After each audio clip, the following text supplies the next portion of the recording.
at this point, I'm just thinking like I need to move to the US because I just miss all my friends, man. It sucks here. It's okay. You can admit it's the food. No, I don't. I just want to hang out with my friends more. Like, Just get brunch. I messaged Days the other day, and I was just like, God damn, it sucks that we can't just like go get a steak, go get a fucking boba tea. You know where we'll be able to get steaks together though? In LA, baby. MGS Con. Yeah. In LA, baby. I was gonna say the steak store. And I think at one of those steaks may or may not be paid for by Shane. Oh yeah. Shout out Shane. But yeah, lots of stuff going on there, huh? Oh yeah. That Discord has been on fire lately. As of today's recording, yesterday, from today's recording, I got like, it's like my first and probably only con announcement, which is very weird. Tons of announcements, especially recently. I mean, you're among like Lori Allen and Paul Eiding and Vanessa Marshall. We got Greg Eagles. I've mentioned before, right? But you guys know I'm like a Paul Eiding super fan, right? Like, I can't fucking wait to meet him. It's gonna be so cool. The man's amazing. How can't you be? Are you a Ben 10 guy? Yeah, like Paul Eiding's like my guy who, like, whenever I hear his voice in something, I'm like, that's Paul Eiding. As soon as I hear him say like 2 lines, he plays like May's dad in Avatar: The Last Airbender, and he has like 5 lines or something. Okay, I can hear him anywhere. Like, yeah, Ben 10's granddad. There's a Mandalore gaming video I need to show you. Just remind me with Yeah. Paul Eiding. Okay. So I gotta ask, how is it that we have taken a break for so long and yet absolutely nothing of substance has happened? Just been the same like rumor mill bullshit and just Oh my god, we've I all know. just kind of like ducked out. Like, yeah. Guys, did you hear there's a I think we all just snapped at that. Like as soon as like Donna Burke's like thing happened, I think we all just kind of like mentally broke and like had to take a break. Like no. Like we all like immediately saw it. We're like, oh look, there's the lyric sheet sitting there on the desk there. Yeah. Oh man, I can't I do sure hope a- an NDA wouldn't be at risk here with that just carelessly sitting out. And then they come out, they're like, surprise, like, guys, guys, it's a cover. it's a joke. It's just a prank. Oh man, that was so painful. I couldn't do another episode about rumors. I just couldn't do it.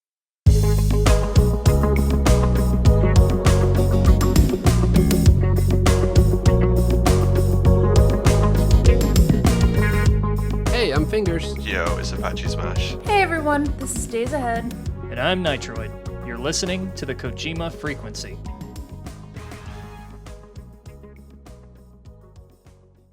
And then yeah, it's like we left when E3 just got canceled. Well, right before E3 got canceled, but after everybody was like, shit's gonna happen at E3, and then E3 got canceled, and we all laughed at those people. But now there's gonna be a PlayStation showcase later this month, and the rumor people are now like, oh, it's gonna be this one, guys. It's the E3 window. The goalpost. The window. Whatever the hell that means. It's whatever the next upcoming gaming event is. That's what the It's fuck it is. whenever it happens, it's that's when they predicted it. Straight up, right? I truly believe, and based on nothing, based on no info, I don't have any inside scoop or whatever, I think something will get announced this year and it'll be out next year. That's my prediction. I think it's inevitable. I can agree with that too, but yeah, Yeah. like we've all been saying this whole time, it's inevitable, but it just gets so fucking tiring doing this over and But that's over not the and point. over. Yeah. And then Exactly. everybody It's- reacts to it on Twitter. It's like, God damn it. And you're just like, please stop reacting. Please stop giving this traffic. Yeah. This is what they want. I even encourage my friends, like, even just sarcastic, like, fuck yous. I guess Yeah. fuck you's not really sarcastic. It's just like, no, that's still engagement. Subtweeting, talking about it, just even Yeah. mentioning the shit. Your- That helps contribute to it being on trending. God, double damn it. Like, stop it. Your attention is a currency. Stop giving it to them. Yeah. Your Yeah, attention is a currency. That's beautiful. That's elegant. I noticed a trend as well where they changed from how they wrote the things. They wrote them. They started writing the post to be as inflammatory as possible to get the haters, like, because they knew, like, all of us. There was a period where we were all like rabid, and we would like jump down the throat of anyone who said anything. So they started like baiting us with it to get even more engagement. Yeah. Oh, I got to look that up. I mean, It wouldn't surprise me. I'm sure there are, quiet conversations behind the scenes among some journalists about how annoyed they are that nobody just takes them at their word for this stuff. Mhm. It just total lack of self-awareness. No, it's the kids who are wrong, but I gotta see that. If they could be honest with themselves, they'd have to know that they're frauds, and like that's not a good thing to think about Yeah, no. yourself, I guess. I've been thinking about this really hard, and I really shouldn't, because I had to take some time away from the internet for like, what, 2 months? Yeah, it was a pretty long time. Almost. I could not do it anymore. And it wasn't because of just this. I had other personal stuff going on, but like I just had to get away. And just thinking about how you'd have to be, thinking about the kind of person you have to be in order to do this stuff, I can really only think of two options, two possibilities. Either you have no moral compass whatsoever and you don't see anything wrong with it, or you have gotten so good at doublethink that you can believe in one moment that it's completely true so that you can sound authentic, and know that you're full of it the next so that you can actually craft this stuff and put it together. Like you're either like a next level expert at compartmentalization or a complete piece of trash. And I'm not sure. I'll be honest, I think it's the first one. I think it's it goes less back to that. insidious. Sorry, mate. You go. No, I was just gonna say it goes back to that. I think it was Upton Sinclair who said like you can't make a person understand something that if they understand their check, they will lose their check for. I fucked up that quote completely. Let me look it up. I know. Yeah, I know the quote you're talking about. Yeah. I think they work in a dying industry and they have no transferable skills and can't do any other job, so they have to do it to pay the bills. I think it's bills paid. It's you see some places closing down now, like yeah. I don't get me wrong, I have some sympathy because that entire market has been just steadily collapsing for the past decade and a half. I just saw. Well, yeah, it is like you see all these different websites like closing down their like gaming departments and stuff, and it's getting slimmer and slimmer here. I saw that Upton Sinclair quote just now. Yeah, it is difficult to get a man to understand something when his salary depends on his not understanding it. That's it. That's compartmentalization, pretty much. I'm thinking about like one person right now. I think we can all just focus, and you can see his face. I got his several. Bright red face. No, I think recently I had a fucking I don't want anything to do with that industry at all. I recently had a DM on Twitter. It was probably like 2-3 months ago. Someone telling me about a job at their company and saying, "Oh, come if you apply for it, I'll make sure you get an interview." And for a start, like the money was like way less than what I'm on now, and I was like, "What the fuck do they think I'm doing out here for a start?" Like I don't really post about my job, but like this was really a low amount of money, and it was writing game guides for a site, and I was like, I don't want to be in that industry for a start, and second, like it isn't going to be around in a year from now. Like this company is going to be dead in a year. Yeah. Mm-hmm. But yeah, keep sending me job offers in my DMs. I don't mind it. Did y'all, speaking of games journalism, did y'all see that video? The tweet ended up getting deleted, but it was from IGN, and they were like, oh jeez, yeah. They were saying things like, the reason why we give games a lot of games 7s is because, there are so many games that come out, like thousands and thousands, and if we try to review them all, we just wouldn't have time. So we only review games that are generally known, and those generally have, a decent, they're decent enough as games, or decent enough as products. That I get that. There's a lot of shit that comes out. There's a lot of shovelware that we don't think. But then they follow it up with, well, if a game's not known, it must not be very good. And I'm like, excuse me? That's a good way of thinking. Whatever the fuck that guy said. The dude said, I was like, that's the way of thinking is 7 out of 10, which, when you think of it in the context of IGN is kind of like an hilarious back clap, I guess. I honestly have a picture of people who work in the industry in my head, and they're the kind of people who spend thousands on mobile games. the you know, like microtransactions and stuff. Like in my head, they're just like tan their phone all day and play fucking some shit tower defense game and buy, you know, crystals and gems in it. Like that's the picture I have of these people. You know, I kind of wonder, and maybe I'm treading into some controversial territory here, but you know how there was that whole big debate over game accessibility and difficulty levels, and I know the Souls games were kind of at the center of it, and then there were, you know, remarks about, oh, we're just making journalist mode because they suck at games, and like maybe this is an old talking point, but it's only now occurring to me that if you have to make a salary reviewing and writing content for as many games as possible, it's probably pretty annoying when a game's difficult.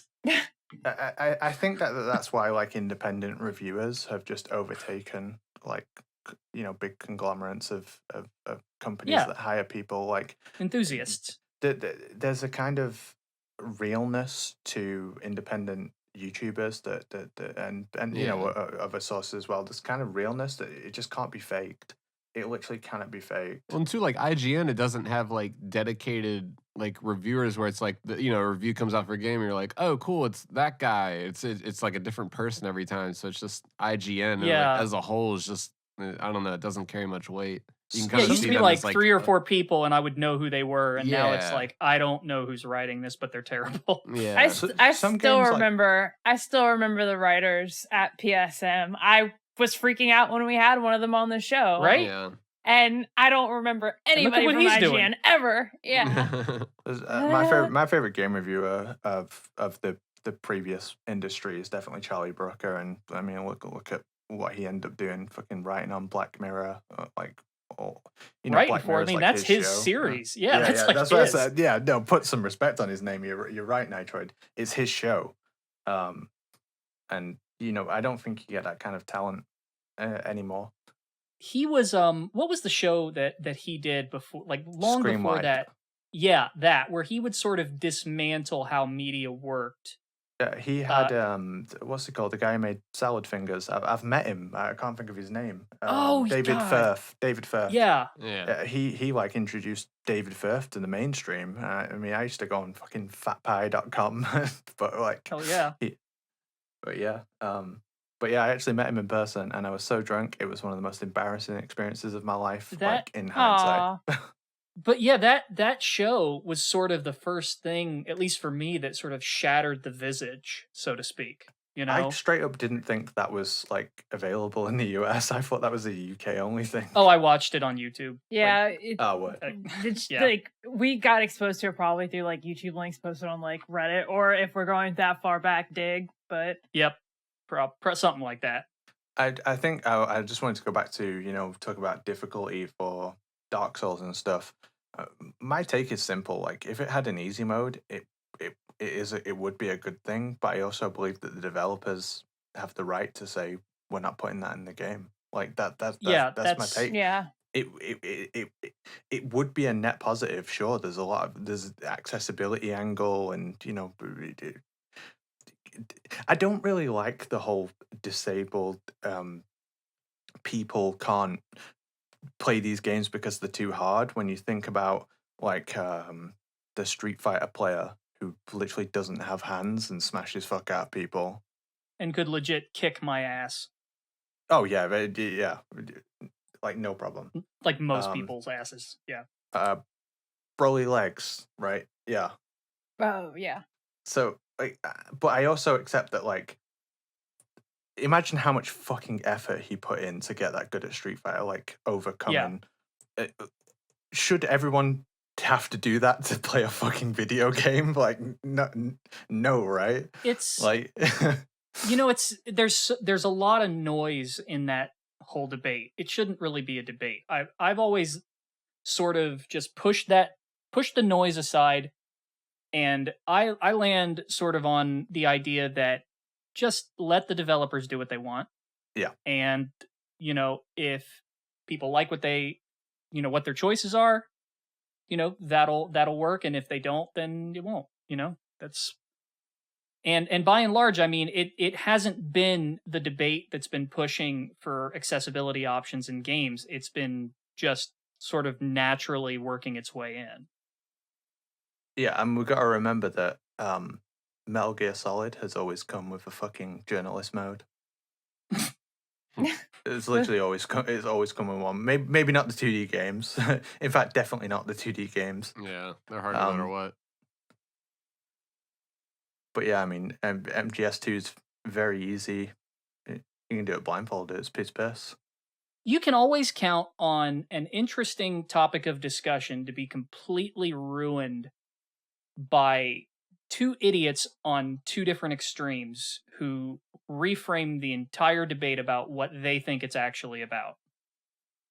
And that noise, it just sort of galvanizes the conversation. Everybody goes to one team or another, and it just becomes impossible to have anything resembling a sensible opinion at that point. Yeah, and I have to say, I've said it before, but some of the biggest losers in the Metal Gear community are people who think that they're better than others because they can play the game on a harder difficulty.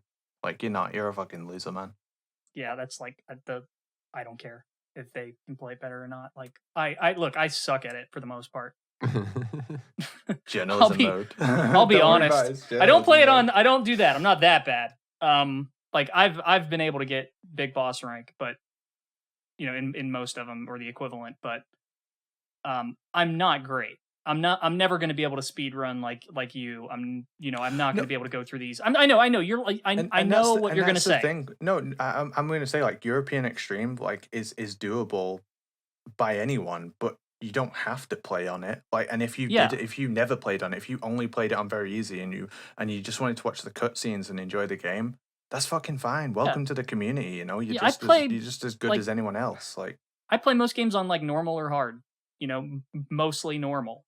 Because I kind of like to see, like, okay, what do they think of as, like, this is what we made for most people? Like, I want to know what you made for us. Like, what do you think the baseline is? That's what I typically do. And, part of it is just because I'm not all that great, but, Here's how I kind of view the difficulties as well and tune in. Metal Gear Solid, I think, was a little bit overtuned. Even on easy, it was like a decent challenge, I'd say. And I think partly because of like the binary alert system and how like guards will continuously come at you when you're spotted, and there's not really as much chance to kind of get away and clear the alert without taking a shitload of damage. And then MGS2 like got it perfect, like absolutely perfect. European Extreme is really difficult. Very easy is like a breeze, and normal is like your everyman's difficulty.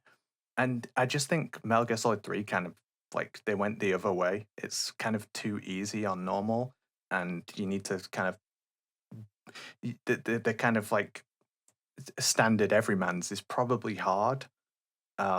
So they've gone all over the place with it. They've never been perfectly tuned in my opinion. And also obviously MGS3 kind of like lost the difficulty compared to MGS2, because on MGS2, if you play on hard, extreme, or Euro, you can pick between not game over and game over if discovered. I love that, Whereas by in the 3, way.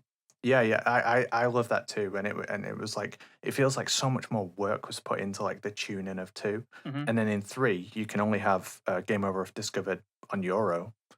And that's the way I think about it anyway. I'd love to actually write an essay and articulate how I feel about the difficulties one day, but who has the fucking time? Not us. Not to change the subject here, but at some point while we were recording, and I feel like this is a good segue for our next topic, if we want to make this the next topic, but Kojima just tweeted, watch the Super Mario Brothers movie at IMAX 3D theater, mushroom emoji.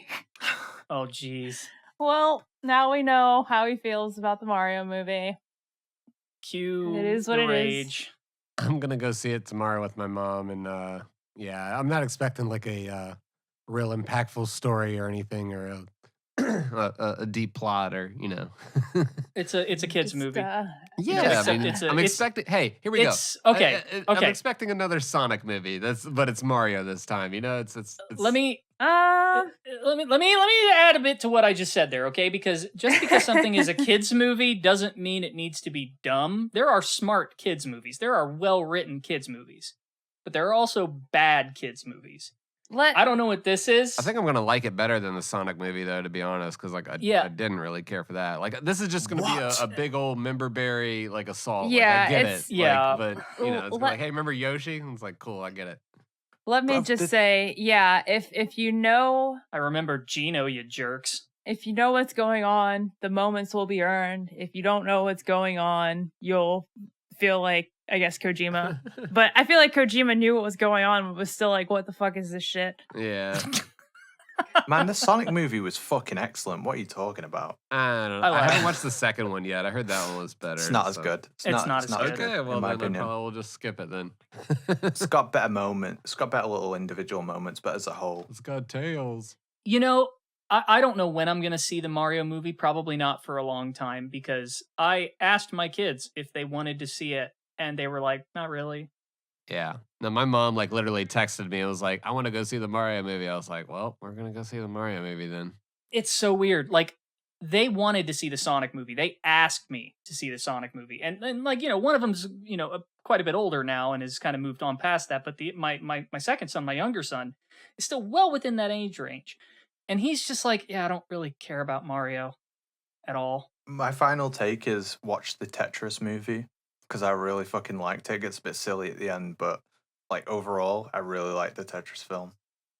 I hate to derail it, but is it just me, or do kids just? It seems more to me, and maybe I'm wrong, because you know I have a limited perspective here, but it seems like adults care more about the Mario movie than kids do. Probably. No, I fully agree. Kids probably care more about Mortal Kombat fatalities, ripping cunt spines out, and that. I probably shouldn't say the C word on the show. I'm gonna take it back. I'll keep it in. You know, like little kids. When Mario was when Mario was new and kids experience it, and Mario was like a huge thing in gaming, and gaming wasn't as vast. Like it was a big deal, but now Mario probably seems a bit silly to kids, and I do think it's adults. Like, 'cause it's surely gonna hit adults more because those games have grown up with us as well. Like as we grow up, we see new iterations of it, and it's kind of like always been there, and it's probably comforting to a lot of people. This is happening a lot with media. I've noticed that there are a lot of these sort of revivals of media that, you know, used to be intended for younger audiences, but are clearly only being made for the aged audiences that are still hanging around. And the younger generation just doesn't care because it's not their thing. It's not what they grew up with. It's what we grew up with. Yeah. So it's just very tone deaf. Yeah, it's like when they like if they like were to relaunch like the A-Team, like we're like, okay, like but our parents are like, fuck yeah. Like Star Wars, I think, is I was actually thinking of that. Like when you were talking about Star Wars, I was thinking about that. I think they mentioned that in the Plinkett reviews, is like, or either Plinkett or the Star Trek sequel reviews, where kids just don't care. There's exactly. They cared a bit about The Mandalorian until season 3 came along. Jesus Christ! I didn't even watch it. It was bad. Don't worry about it. I'm so glad I don't give a shit about Star Wars anymore. I literally do not. I don't care. And I was like the biggest Star Wars super fan going. I cared so much about it. No, it's turned into this MCU thing where like you got to watch all the shows and the movies to know everything that's going on. It's just like, come on. Yeah, I don't even hate it. I don't dislike it. I feel nothing for it. I'm just like free of it. Yeah. No, I'll say it, like season 1 and 2 of Mandalorian were great, but then like season 3 was just like a filler season, you know? It's just like, so. I mean, I don't know if I want to open this can of worms next to Days and Apache, but don't say the ST word. Yeah, I'm gonna say it. I mean, I'm gonna say it. Like, I briefly cared about Star Trek again for about 35 minutes, bro. And then what the fuck happened? Data went. How did you put it? He did Tokyo drifting on the Enterprise inside of a Borg cube. Maybe we should spoiler alert that and cut that out. Oh, man. You are now about to hear spoilers for a TV show that barely anyone watches or cares about on a Metal Gear podcast. Yeah, there you go. That shit was just like, you want to talk about unearned? Okay, Fingers, let me put this in perspective for you. Oh yeah, go ahead, hit me. I'm going to explain this in terms you'll get, okay? Yeah. Do a Star War for me. Well, that's exactly what they did. Okay. Okay. Imagine if they created a scene. No, I'll just tell you what they did. They did exactly this. They took the Death Star run from Return of the Jedi, but replaced the Death Star with a Borg cube and replaced the Millennium Falcon with the Enterprise. Mhm. And in That's terms what they of did. scale, it's not like you have to understand. We're not speaking in terms of like a TIE fighter or some shit, or an X-wing or some shit like that. We're speaking in terms of like a space carrier. Dude, the Doing- Enterprise is the size of a city. Yeah, and it also has whales on it. Not many people know that. Jesus. Well, I I mean, refuse I was to already. elaborate, but yeah, it does. It does. It had a lionfish too at one point.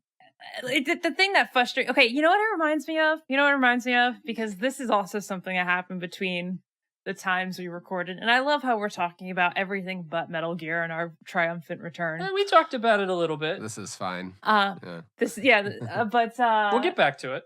it reminds me of the Final Fantasy VII remake, Picard Season 3, in a sense that I was cautiously optimistic as I went through, but I understood some of the limitations. But then did I you get beat to it? the end. Don't get me fucking started, dude. What was that shit? Look, I don't even Yeah. care about like. we need to talk about that. I didn't know you beat it. I've been I don't wanting to even, talk to you like- about it for ages. I don't even like care that they're diverging from the timeline, but the pacing was just so awful. And then at one Yeah, point, the ending was oof. It's the most meta remake ever. I like fuck, like Yeah. It's a remake that's trying to deal with the fact that you can't remake Final Fantasy VII without disappointing everybody. and I feel like the objective, there's a little bit of overlap between that and Terry Metalis' objective for Picard Season 3, but then they both like pull some shit out of their ass in the sense Mhm. that, you know, Final Fantasy Remake did the Whispers, and then Terry Metalis did, you know what this also reminds me of? Here, I'll get there in a second. And then Terry Metalis did the whole like, Jack Crusher has like Locutus DNA in his Oh, body. that was so dumb. That was so Which dumb. also, you know what it reminds me of? You ever see that bit from Batman Beyond when you find out Waller injected some Yes. Batman DNA? Yes, It and they was call it just like that Project shit. Batman Beyond. Yes, it reminded I me of wanted that to shit. scream. And then they gave my boyfriend like the most half-ass death. I don't know. It was Can I just say, in defense, I will say two nice things about Star Trek Picard. No, I'll say three nice things. Three nice things about Star Trek Picard Season 3. Because I know Fingers is just waiting for us to shut up at this point. And I don't blame you. I'm gonna go smoke a cigarette. I'll be right back. All right, you guys. Yeah, they're good. Nice thing number one. I'm glad that Picard has a kid now. That's nice. That's just nice. I don't want to elaborate. I don't want to dive into the how or the why. I just think on the surface, that's nice. That's the extent of my opinion on that. That's nice. Number two, that was downright surgical how that season retconned the last two seasons of that show. Yeah, holy shit. And, you know, they talk about, like, it's called, like, hanging a lantern, right? It's like a trope where they acknowledge something that they didn't fucked hang up a- on. Yeah, he didn't hang a lantern. He hung a damn lamp store. Yeah, he was fucking Illuminations, man. Like, he it was almost like... It was almost like a fucking, I agree with everyone who fucking hated this show. Like, and it's so funny Yes. because there was people, you know, on Twitter and stuff when the season 1 and 2 were on, and they were like, if you don't like new Star Trek, if you don't like Picard, then fuck you, I'm gonna block you. And it's like the guy who's writing the show now agrees with those people. But yeah, it's just not for me. I'm just gonna watch Deep Space Nine. Oh yeah, no. That's not me saying it was good. I'm just impressed at the surgical level at which he took apart everything those two seasons did. If we could get it out of our system and then never talk about Star Trek again on the show, because I know that Fingers hates it, and I'm sure most people don't give a fuck. I'm really glad that they mentioned Lal, because Me it too. was kind of fucking disgusting that they made an entire first season about Data's daughter. And he And was didn't like, mention "Oh, I while- always wanted a child," and fuck Yeah. fuck you. and then made him suicidal at the end. Yeah, so that actually leads into the third nice thing I'll say about it, which is I'm glad Data's back. Thank you for that. It's Okay, you nice that they forgot- gave him a role where he's allowed to act, because he always Yes. said that like he playing Data, he liked playing Data, but like he couldn't really flex his acting muscles. And Brent Spiner's fantastic in my Yeah, I opinion. I really like Brent Spiner. He's wrong about that, because acting as Data in that fashion made you believe the character.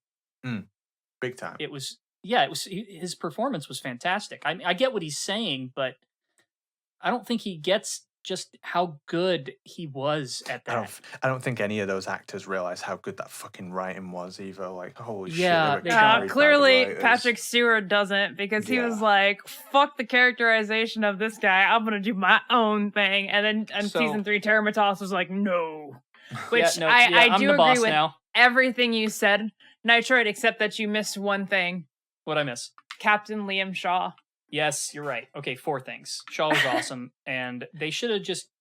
I get why. I get what they did. I get it, but man, what a waste of an amazing character. Right, and I think Patchy was telling me the other day, and I think he put it eloquently. I think Terry Matalas, and I keep saying his name, and I hope I'm saying it right, but I thought he had good writing in that regard, but I just don't think he had confidence. Yeah. Enough confidence in the character. He needs to just be given his own Star Trek project and not tied to anything else that's come before. Write your own shit. You clearly know what's going on. You clearly know how to write Star Trek. You clearly love and appreciate the world. Like, just do your own thing. I don't want to see any Picard. I don't want to see fucking Tuvok. Like, just write your own characters, because Yeah. Liam Shaw was incredible. Sydney LaForge, I excellent. love Sydney. Yeah, I love Sydney was excellent great. character. Do your own thing, man. And the way he rewrote Raffi to be a completely different character. And Raffi she was great in this season. Yeah, like, what the she- hell? You took the most insufferable character in the past 2 seasons and you made her totally likable. Do you know what I really appreciate about that as well is it's like her acting was spot on. She was doing the best with everything she was given. It was just crap yeah. writing. And once she had good writing, like she ran with it. Fantastic actor. Jerry Her Ryan and was Worf, like, too. What a pairing. yeah. Who would have thought of that as well? Like, I would not have come up with that. Terry Matalas, he knows his shit, and yeah, I just want. And I will Seven, watch anything he makes, yeah. even if it's not Star Well, Trek. Whatever he that makes was gonna be my next I'll watch question. that. Do you want to go watch? I think he wrote the 12 Monkeys show. Yeah. Yeah, Metal Gear the model's been getting on me to watch that, so yeah, I'll watch that. Well, Here's would you my one guys? concern. Would you guys Well, watch? go ahead. I was gonna ask before we change the subject. Would you guys watch a Terry Matalas written show about? First of all, I have like somebody tell me how Jack Crusher, after willingly defecting to the Borg and getting a shit ton of people killed, how he got on the fast track as an ensign. But I won't talk about Because that his anymore. fucking dad is Picard. Yeah, pretty much. I mean, he says it. He straight up says it. Nepotism. Names Fucking mean everything. nepotism, nepo fail son. Nepo baby Jack Crusher. Nepo baby Yeah. fail son. In any case, would you He guys, just needed a Reg- hug. regardless of that, would you watch a Terry Matalas series about 7 of 9, Raffi, and Ensign Crusher? If it's Maybe. if it's about something new, if it's not tied to any pre-existing characters apart from the ones who are in it, if it's not bringing up this fan service bullshit every 2 minutes, if it's its own thing and it's just Terry Matalas writing the Star Trek that he wants to write, hell yeah, I'd watch it. Hell, even like the pacing and theming like that I don't really enjoy, I would still give it a go. I would still definitely give it a go. Here's- And no My- more world-ending stakes. No more world-ending stakes. Just No, you gotta give stop me that. missions. And no more Borg, please. No more Borg. Oh yeah, that God. The Borg are like the pyramid heads of Star Trek at this point. They are. like They are. or pyramid head. We're gonna lose our audience with all this Star Trek. I know. Fingers is gonna look at this ad and I'm be so like, sorry. Fingers cut No. cut this out. I gotta say one last thing. It's no Days. I'm sorry, I cut you off. What were you saying? "No, I don't even fucking remember. We got to get out of here." What were you gonna No, say? I wish I wish it wasn't being done in the style of a Marvel movie. The music, the writing, the lighting, the directing. It's very Marvel movie-esque. It's very just hyper modern in a bad way. It's hard to describe. Joss Whedon isms. Yes, and I'm sick of it. And you could see glimpses of the old ways sort of peeking in this season, but then they would be crushed, and like the music would sound just terrible most of the time. They would be Jack Crushered. Yeah. Sorry. So I know you said, you'd be happy if we never talked about Star Trek on this show again. And honestly, I'm kind of at a point where I would be happy if I never talked about Star Trek for the rest of my life. I'm good. Can you at least give me a little leeway when me and Apache get through DS9? Okay. Yeah, Chelsea watching DS9 for the first time ever. We're doing a deal. You are in for a treat. We're doing a deal. I get to watch DS9, and I introduce him to The Sopranos. Fingers are cut. You're gonna cut like 80% of this conversation, and it's okay. I get it. I love you anyway. Wonderful Patreons of the show. We're sorry, but we've been really resisting the urge to talk about this for, I'd say, about 15 episodes. It's been kind of brewing in the background. We didn't charge this month, so we really don't have to shut up about Star Trek. Oh, well, fuck you. I'm just kidding. Anyway. It's not even on the note sheet. It's not, but it was coming in. By the way, Amanda, who joined the audience just a moment ago, we talked about the con loads at the start. We can talk about the con again. Yeah, I don't mind. We should. Nitroid bought a laptop for this. I did. I mean, it's an older one, but it's more than enough for what I need. So. All right, I'm back. You're done talking about Star Trek, right? We were talking to you this whole time. It's done. It's out of our system, dude. It's out. He really did go for a smoke. I was about to say, I was like wondering if you actually. Yeah, and then my Discord fucked up, and I was sitting here talking, and I was like, "Uh oh, they can't hear me." I thought it was a joke. Yeah, no, serious. It was I was like, not. I'm gonna let them go talk about Star Trek for a sec. I'll just say this: Star Wars for life. Okay. Jesus. Feel better? Yeah. Okay. MGS Con, yeah. What can we say and what can't we say? We don't have Nitroid has a lot of stuff done for his panel. I don't think we have anything quite set up yet. And Apache is just thinking up hypothetical panels if he ever had his own panel. But yeah, I'm going to be doing a panel there, and I don't want to talk too much about what it's about. But I think it's something that's going to be unique and worth attending. I don't like how do I say this? I don't want to give it away quite yet, but it's going to be very Hideo Kojima panels. Yeah, a bit, yeah. No, I didn't want to do something traditional. I know a lot of people are going to be there talking about lore, talking about their favorite games, talking about trivia, sharing our, there's going to be that conversation is going to, be all encompassing of MGS Con, I feel like, among the audience and everything. And the last thing anybody wants is for me to get up on stage and tell them a bunch of stuff they already know or they've read on Twitter 100 times. Yeah. Right? So I've been trying to come up with something different and interesting and not pretentious and possibly useful. And it's not modding related, but I was gonna say how to Tom Olsen. Just kidding. No, yeah. But I'll leave it at that. Which, hold on, Tom Olsen alert. We got an update yeah. on Tom Olsen. He made another appearance recently since we. It's so not important. No, dude, we got to talk about that. No, we don't. No, we really don't. Dude, didn't you just say there was this was a no news cycle? Like, come on now. Even Kojima's sort of like ramping down his activity. He's just, hanging out with Del Toro and other celebrities, getting pictures, his podcast, there's not a lot going on. Oh, dude, don't ask me for a brain structure update. I mean, are they still doing that? Yeah, they're he was asking if people want like a season 2 and okay, so they are on a break. Okay, good. Yeah. I mean, I've listened to a few over, but yeah, just kind of lost my interest. I would really like to hear more about the development processes. Yeah, not so much these people that I know nothing about. And they're like, "Here's my favorite book," and they're like, "Oh man." And that's fine, but that sort of sets it apart with, the Kojima Productions report back in the day. Yeah.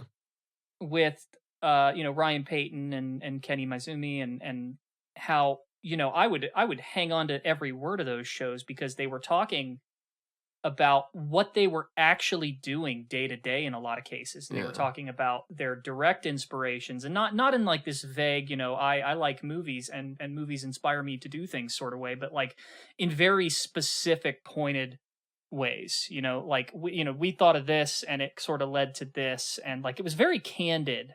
And I would love to hear more of that. We'll probably get some more of that as the development cycle of DS2 happens, like we'll just right now it's pretty secretive until we get the next trailer. Like you gotta like when we got that first, could be tomorrow trailer for right. We got that first trailer for Death Stranding, and it was kind of like, hey, but like there wasn't any other information really for a while, and everybody was just like, well, shit, like, what do we make of this? I was looking at your notes, and I was like, State of Play tomorrow, another DS2 trailer. And I was like, was there a DS2 trailer? No. Like, you're right. The well is dry. Yeah. It's just been a lot of planning and waiting for stuff to happen. I mean, that's the hardest part about this, especially with Konami not doing anything, Yeah, with they're doing weird product announcements with like other weird companies. Yeah, that Oh happened my while God, we were can we gone. You talk want about some that? Silent Yeah. Hill makeup? What the Shit. fuck was that? Their Comic Sans like Yeah, that was- website, and they're just fully You want leaning some into the low aesthetic. Fucking weird aesthetic Silent Hill shirts while you put on your Silent Hill eyeshadow. I like to think I know a thing or two about fashion. You should see my character in Final Fantasy XIV. Like, she's dressed in the nines. So, I assure you Please come back. that is some of the worst clothing I have ever seen in my fucking life. I cannot believe Can it. you link me to that? I want to see it again. So what? The Silent Hill clothes. Yeah, I Oh, need yeah, to see yeah, it yeah. again. What was that company that they were doing it with? I'm gonna Google Silent Hill ugly clothes and see if it gives me anything. that shit was embarrassing as well. Like, even if you like that style, if you can call it that, like, oh god, it's fucking horrible. If you like that, What was it though? It was like some company that's like a It was Online Ceramics. I'm gonna try typing that too. Silent Hill ugly clothes. Yep, that brought it right up. Wow. Yeah, it brought it to me. And the second article was some guy from PC Gamer that was like, "Well, I like the clothes," and I'm like, "That's great. Did this really warrant bandwidth, my man?" even if you like it, you've got to see how fucking embarrassing that was for like Konami. Like, what are they doing? I cannot believe they honestly. I mean, is this supposed to be ironic? I mean, they've got a T-shirt that says "All you care about is that dead wife of yours," and then the URL for the website. Jesus God, Dude, some kids are gonna be like, "These idiots are so out of touch," and I'm like, "No, I'm allergic to ugly." No, listen, have a look at my fucking clothes in Have Final you- Fantasy 14 and tell me I Oh don't know my about God. fashion. go to the website for that. Oh my God, have you gone to the it was actual? just a shit show. I remember. Like, What is this GeoCities nonsense I'm looking at? I mean, That's- this is like this is fully What? intentional though. Like they're just leaning Yeah, it into is. it. Like okay. Then that's funny on the part of these guys, then, and completely. Yeah, I mean, Uh, that's what I'm saying. Is like, it's an aesthetic. It's just not my aesthetic, and it's Yeah. entirely fucking inappropriate for Silent Hill. Yeah, these guys are on brand, and this is a perfect encapsulation of like what those guys are, and it's totally like perfectly emblematic of the state of Konami today.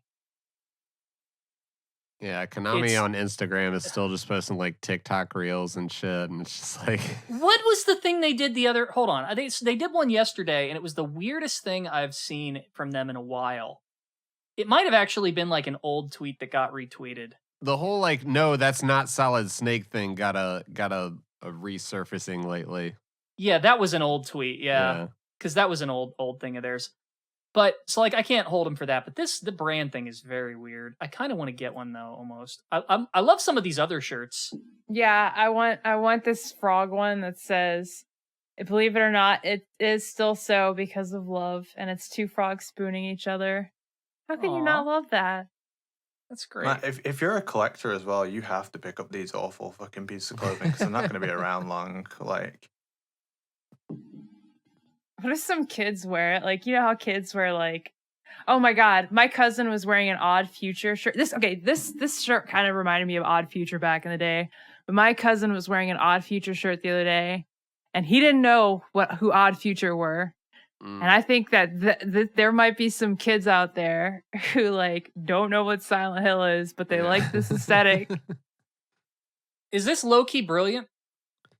I guess. I don't know. Like they I bet it sold to a certain demographic. Well, let's just say that. Like even if you were going for some sort of niche market of like fucking, I guess, like people who think this is cool, it is overall a net embarrassment.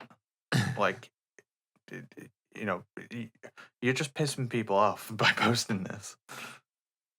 yeah, like the demographic that they sold to is not the demographic that like the people are probably like buying the games and stuff and are like really into it. Probably some like people that wear Supreme and shit like buying this. I don't know.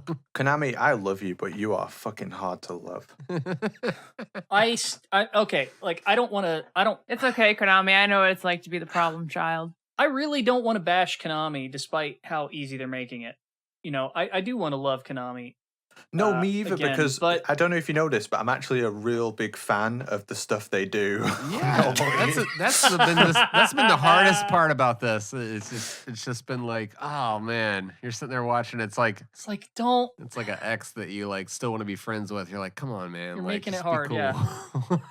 It's all I can see when I look at this is they have no idea how to handle these franchises. Because they can't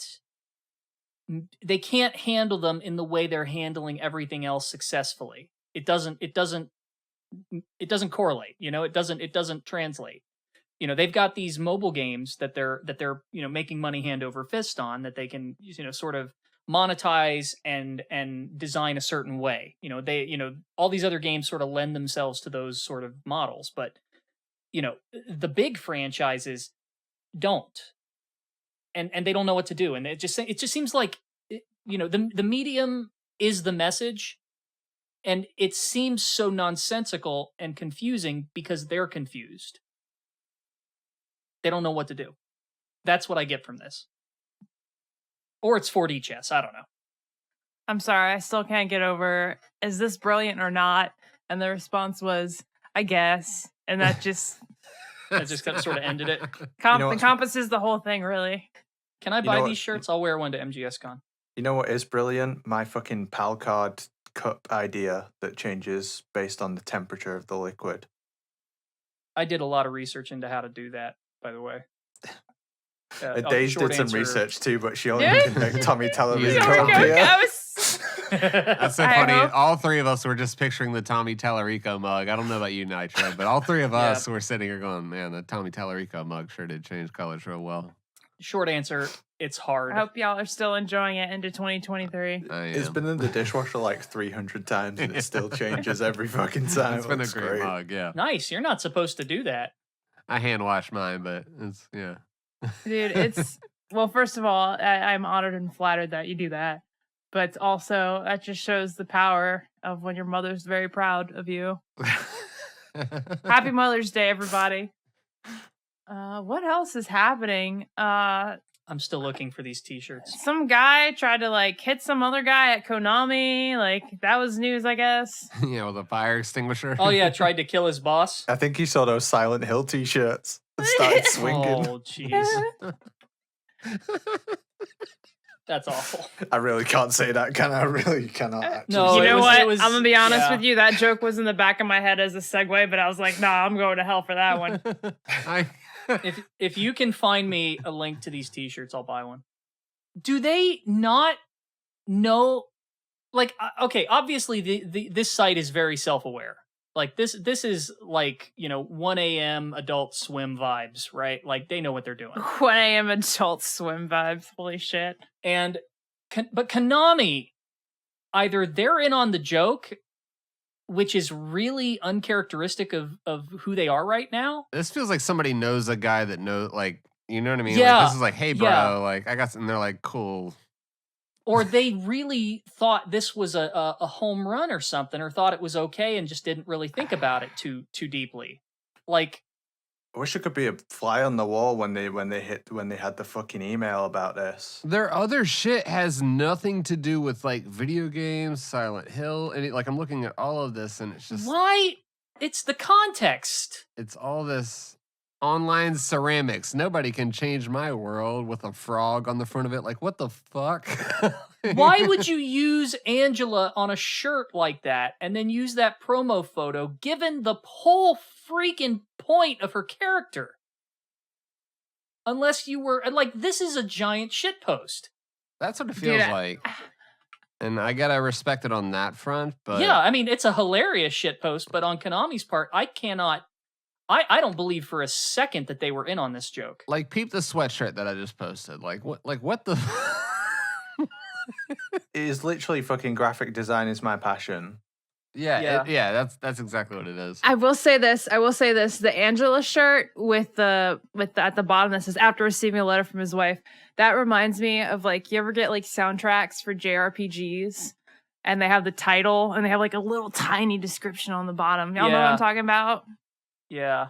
I love that shit. These look like shirts that Neil Breen would design. Why did you kill yourself? Because I wore this shirt. But I also want one. I kind of want the sweatpants. Those sweatpants are hilarious. Like, the beginning is near. yeah, I like that one. I'm trying to find more Silent Hill stuff, but they don't really have. Yeah, you can't click on like sort by Silent Hill. It's bullshit. Yeah, this is it's almost like they don't care. Okay, let me just F Silent Hill. Yeah, okay. That's what I'm doing right now. Okay, there's like 2 things. Yep. Yeah, I think a lot of stuff sold out. Just poor Angela. She's all that's left. Let's just print the box art on pants. Unlike 2000s cargo pants. God. Just give Metal Gear to me. Just let me have it. Just let me have it. You don't care. I can tell you don't care about this stuff. Just give it to me. $270? Wait, what? That's how much the sweatpants cost. Oh no. This is one of those brands. This is a shitpost. This is absolutely a shitpost. How much is the sweater? I was like, my limit was like $50, and that was pushing it. That was like, okay, birthday gift to myself. The sweater is $70. Nah. I am not. You are like. This is almost like if they did this with Metal Gear, unironically, it would be the funniest thing I've probably ever seen. You know, it like Colonel, I'm at the sneaking point in Comic Sans, like because it would be in such brazen contrast to the way Kojima handles merchandise. Mm-hmm. Like to the point that like you're intentionally trying to go to the opposite extreme of what he does, which is like this pretentious ass designer shit, pretentious like luxury brand. Yeah, exactly. Where like I feel it like with the merchandise for Death Stranding 2 and Kojima Productions currently, it's getting to a point where it's very out of touch with. Yeah, it's like, oh, you want a Death Stranding watch? It's $7,000. Yeah, I don't want that. I like what? Who is this for? Except the rich Saudi prince that you decided to invite. Oh my god! What's the crossover? Like, what's the crossover of Death Stranding fans and people who can drop $7,000 on a piece of merch? There's like 3 people, and one of them Shane. Yeah. I think like in terms of creative voice, the two most damaging influences have probably been Disney/Marvel and Apple. I think they've kind of ruined media in a lot of ways, just because of how good they are at making impressive templates for how to present things. You know? Yeah. They're very good at sort of writing the formulas. I fucking hate sitting in the cinema for an extra 15 minutes. I just watch the post credits Yeah. on YouTube every time. Yeah, pretty much. Yeah, same. I'm always sitting there pulling up that website. It's like, what is that website? It's like afterthecredits.com or something like that. It's like, Yeah, does this have something? I like the app that lets you know when you can go pee during. the Dude, movie. I was about to say that. I like the app. I that- like the one that tells you whether a dog dies in it or not.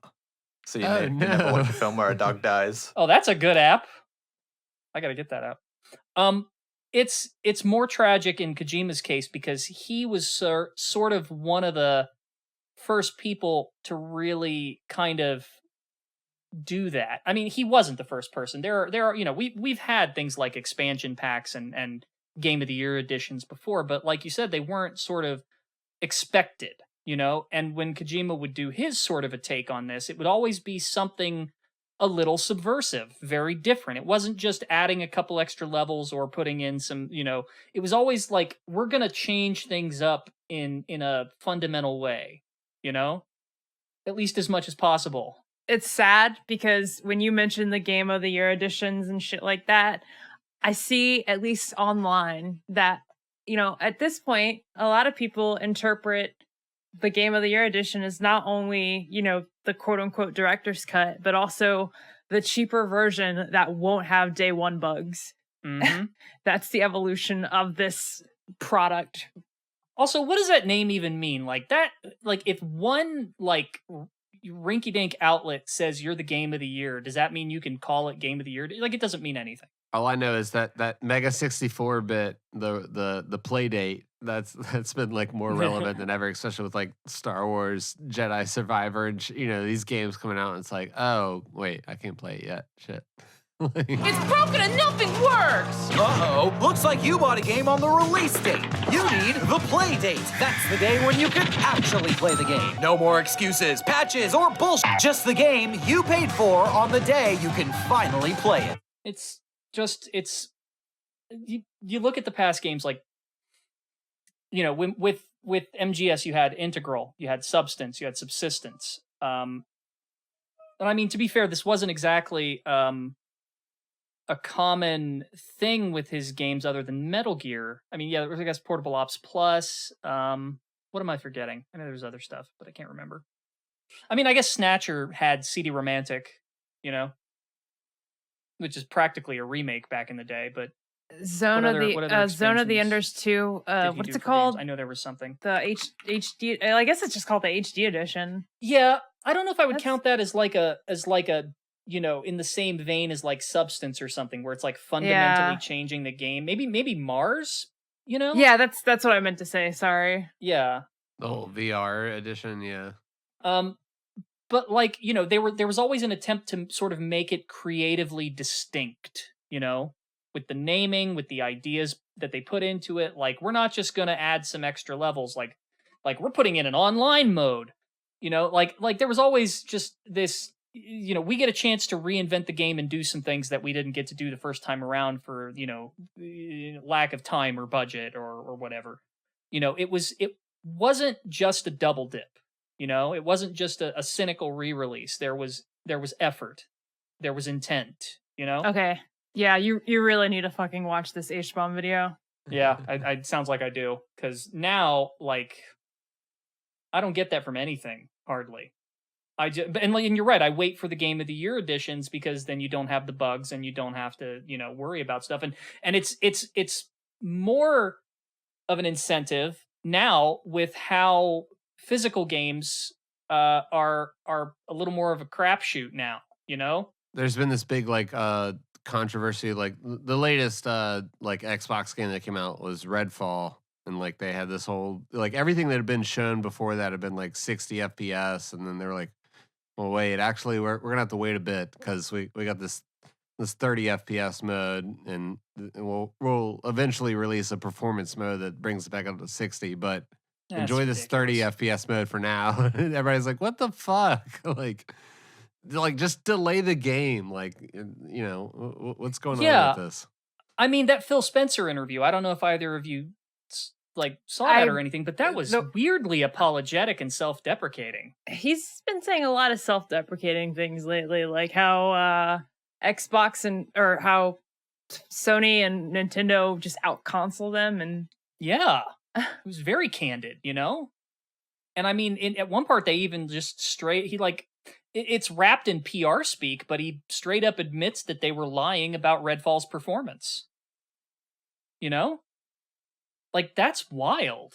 Yeah, that sucks. Like, I mean, like, just coming out of, like, by the way, I bought a PS5. You're giving me shit last time. You're like, oh, why don't you buy a PS5? Well, I did. And now I'm looking for games, and I'm like, well, shit, there's not too much out here. Yeah, there's no games. Just watch Netflix. Yeah, the stuff that's coming out is, you know, not even, like, ready to play yet. So I'm sitting here like, well, I guess I'll rent Returnal. You know, like Returnal's good though, man. Yeah, so like I'm going back and like playing the backlog of stuff I missed. Like I beat Ratchet and Clank, and it like the PS5 is great. You know, the load times are amazing, and it's a really good PS4. But I'm totally like in search of games right now, and it sucks. Like just PS5's more of a status symbol. Yeah, well, you know, You're not wrong. Got a new job, got a little extra little money going around. And speaking of that, I recently got a fucking Big Blue Street Fighter 2 arcade, and I got Metal Gear Solid running on it through RetroArch, which next time I'm in am I allowed to say VA? I'm allowed to say VA. Go ahead. Next time I'm in VA, I'm so doing a fucking speed run on it. All right, so here we go. No, I want to see that. So I loaded up Ghost Babel. I'm coming for y'all. I got 45 seconds on the first shit. stage. Watch out. I'm coming for that ass, all right? Just I'm going to get that 35. Just wait a minute. And I'm going to do it on a Big Blue arcade. And I'm going to be the first one to do it. That might be a whole other record, so you could be sort of like... Exactly. I was sitting there thinking about it. I was like, no one's probably done it on a Big Blue arcade. Like... There's a category extension for arcade stick, and that would definitely fall under it. Fuck yeah. Do it. Me and you got to talk, Apache. Yeah. Can we make this an event? Like, just have everybody at your house while Apache's trying to speedrun that thing, and you're trying to speedrun Ghost Babel, and we just drink and comment. That sounds fucking awesome. I got Metal Gear Solid like PS1 running on it, and you know it's 6 buttons, and then like the player 1 button. So like basically what I had to do was like say, okay, I gotta like get rid of L1 and R1, but I do have L2 and R2, and I do have my select and my start. And then like start's not really used in Metal Gear, so I do have all the buttons work. Someone was asking me like, you just can't pause it, you know? Yeah, exactly. I mean, if I need to pause it, I'll hit the escape on my keyboard and just pause RetroArch. It's fine. But yeah, like as far as like having all the buttons work, I do have it working. It runs pretty good. Like I mean, basically the arcade 1-up machines are running like an Android, backend, and then you just run RetroArch and. Could you run MGS2 on that? Wouldn't have the controls, but that's like Dreamcast is like the limit for these things. Like once you start running PS2 era stuff, I mean that's. Expecting PS2 emulation on something is kind of, Check into Aether SX2. It's discontinued, but it's a really good PS2 emulator for Android. You might be able to run some stuff. Okay, yeah, I'll check it out. I mean that's like I can just upload any APK into this thing like through ADB. And that's illegal. Yeah, well, you are legally dumping all your games from the original cartridges and CDs. Yeah, I have. Correct? Yeah, of course you are. Okay. I have Metal Gear Solid Legacy Collection, so I guess I own all of them. Yep, it's all good. VR missions running on there. It's great. I might have made this joke before, but I'm pretty sure I own enough copies of MGS2 that I can just legally give it to anybody I want. I have, for some reason, I don't know where this came from. I have both a PC copy and a PS2 copy of Silent Hill 2. Whoa. And of all the goddamn things my ISP got me for, I don't have an optical drive on my PC. So I had to pirate Silent Hill 2. And of all the fucking things my ISP yelled at me about for pirating, it's the game that I own like the super expensive version of. And it's like, come on, man. That's really funny. That's why you should sign up for... I can't remember the name of it, damn it. That joke would have been good. WinScribe. Well, that's what I use. Well. Because they don't sell your data. Yeah. I am not sponsored. I just don't like crappy services. We saw Nintendo went after people recently. Yeah, For that's an emulation. understatement. Yeah. Dude. What about the guy who's like on the hook for what? Like how many millions of dollars? that poor guy. Yeah. 30% of his salary for like the rest of his life. Nintendo don't fuck around. But yeah. The guy's last name is Bowser too. What are the fucking chances, right? What are the chances?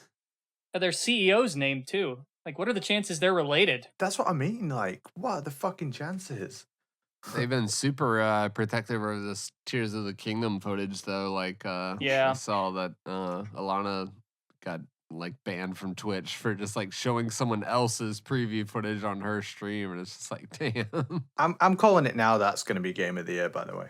I'm just going to call it right Probably. now. I love the tweet somebody posted. Somebody retweeted the person who took the picture of them opening like Tears of the Kingdom or whatever it's called.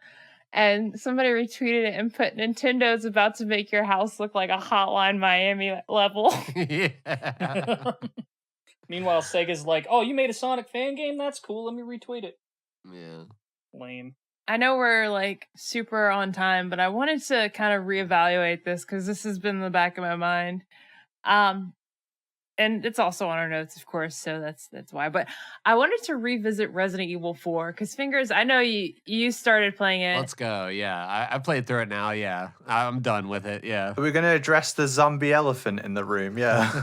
That's I wanted to bring it up for many reasons, and both of which both of you mentioned. It's Yeah. obligatory on this show. So here, yeah, I'll just go ahead and say like my opinion on it. Like I played it, I beat it, it's fine, but I agree with Nitroid. Like I felt like something was missing. Like there was this goofy weird layer with the original that I feel like they leaned into like the super serious side, and there was no QTEs, and they wouldn't let me put my fucking ammo in a storage box. Oh yeah, I do hate that. And that really pissed me off. But yeah, I don't know. Like I guess I just kind of prefer the original. I mean, like it's a perfectly competent and fine remake. Like I thought they did everything's good, but I feel like they didn't fully represent what the original did.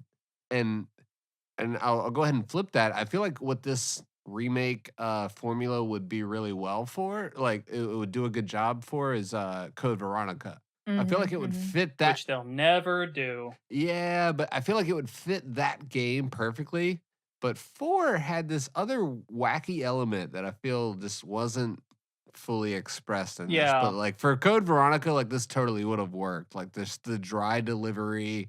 Like we get it, Leon's a dumbass. Like I don't know. It's just I mean, I missed sort of the tone between the characters. It's totally it's tone. Like just the tone was off. Yeah. Do you remember like somebody pointed this out? But like, there's a moment in the original where Leon cracks some really dumb joke when talking to Sadler on the Not codec, and Sadler's just like like it's just really like aware of the fact that Leon's being a total, shithead. Yeah. And it's great. I love it. The game's got tons of character. I know I've ragged on Resident Evil 4 a lot, but just to be clear, like I think Resident Evil 4 is a great action game. I just prefer classic old school Resident Evil, and 4 was kind of the death of that.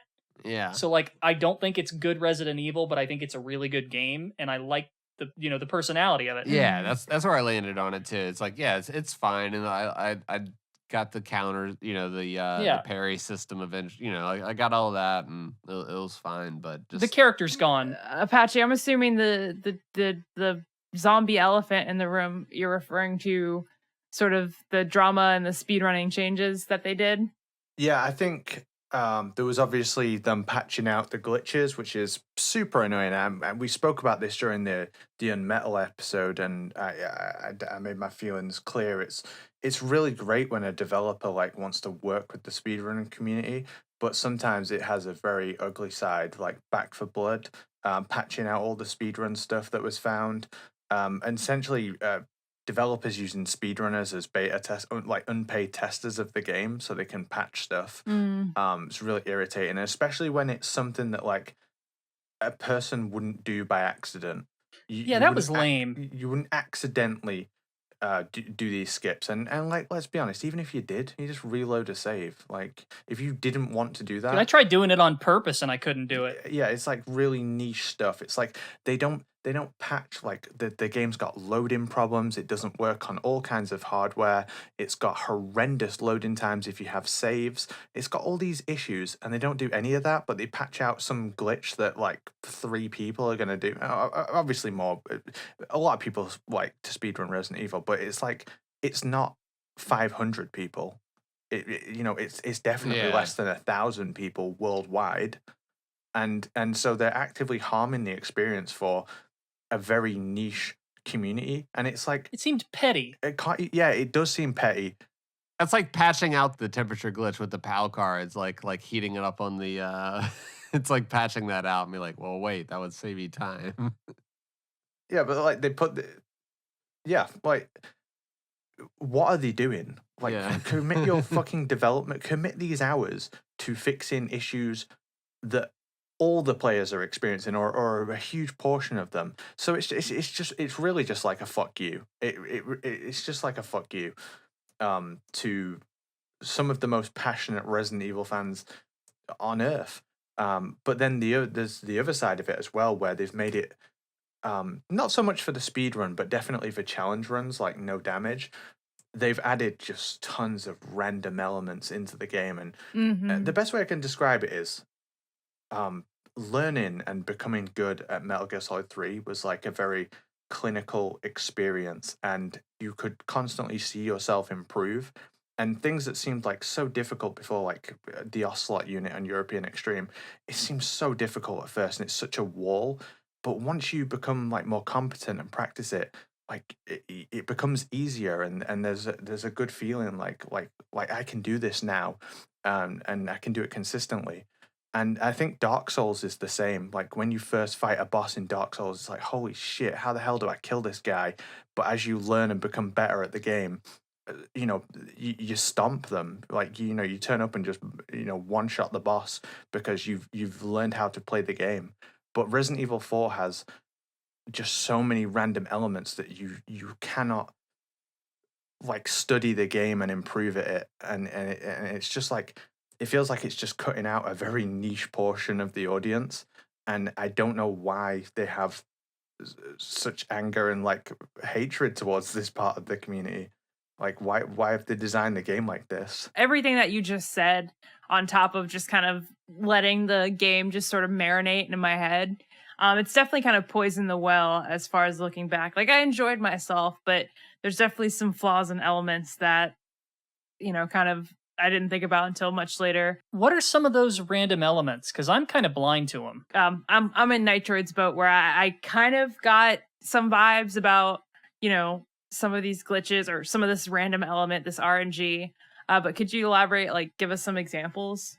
I think it's to do with things like so take the very start of the game, the fighting around the clock tower before the bell rings, right? It's Mhm. like there's like a million different ways that part of the game can play out, and there's no way to kind of find consistency. And then there's just like random explosions going off that can cause damage, inconsistent parries. You can't like become perfect at like the parry system because it's inconsistent on whether it gives it you or not. Just like an inability to study and become at the game, because there's always these things that are going to fuck you over hanging in the background as part of the design. Speaking of to- the to- clock tower and hanging in the background, though, can't you just skip it by shooting the bell? Yeah, No, you can. It was a bad example, but I'm just I saying, get it. like, I just had to. I had to point that out because I think that's actually pretty funny. it's like Dark Souls. You can become an it's a extremely science. good Dark Souls player. Yeah, you Yeah. can study the game. You can perfect fights. Even with like random elements, you can account for them and you can become good. And there's I think for It's people, randomness in bad places, is what Yeah. you're saying. yeah, for people like me, mastering the games in this way it's like the most it's a really rewarding feeling, and it's a really cool way to play games. And it's a very solitary thing as well, because as I, obviously I've played Metal Gear in events and stuff, but there's other games that I feel that way about too, that I don't necessarily share with other people, because it's a very personal thing. It's like, I love this game, and I want to become very skilled at it, and I want to be able Yeah.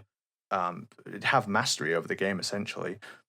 There's a lot. I think there's a fair amount of people who are like me in that respect, and also like to do that. And it's just awful game design when games can be made to prevent that. It's ironic that it's inconsistent in this way, given how sort of formulaic Capcom's approach to remakes is becoming, or Resident Evil in general. I don't get how they fucking nailed it with 2 remake. They nailed it. It's such a. Probably because they didn't know what they were doing yet. I said before, I straight up want like one of the best games I have ever played in my life. It is one of my favorite games of all time. I love it. It's like, I honestly, I could describe it as perfect. It's fucking perfect. I really do love that game, and it's so like fucking tight, and you can have amazing control over your character. And there's plenty of randomness in 2 remake, plenty of randomness, but it's all like stuff you can account for. Whereas Yeah. 4 is it's Just all over the place. yeah, I think there's just too much bullshit in the game. I mean, there's clear examples people have shown where like the crosshairs on the weapons and red dot sights and stuff, they have them on the enemy and fire, and the bullet just misses for no reason. Oh, dude, shooting the guns in Resident Evil 4 remake, I was getting flashbacks to Morrowind.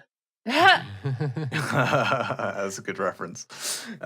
Like, it's just not going to hit half the time. That literally does not happen in 2 ever. I have never ever, missed a shot that I hit into. Never. You know what it feels like? It feels like, because of how much more haphazard everything is in 4, and how more, it is faster, it is more action oriented than 2 and 3 remake were. That, I don't know. It felt like they seemed to think. I'm speculating, but maybe they thought you were too overpowered and they needed to nerf you, and that was just a bad way of doing it.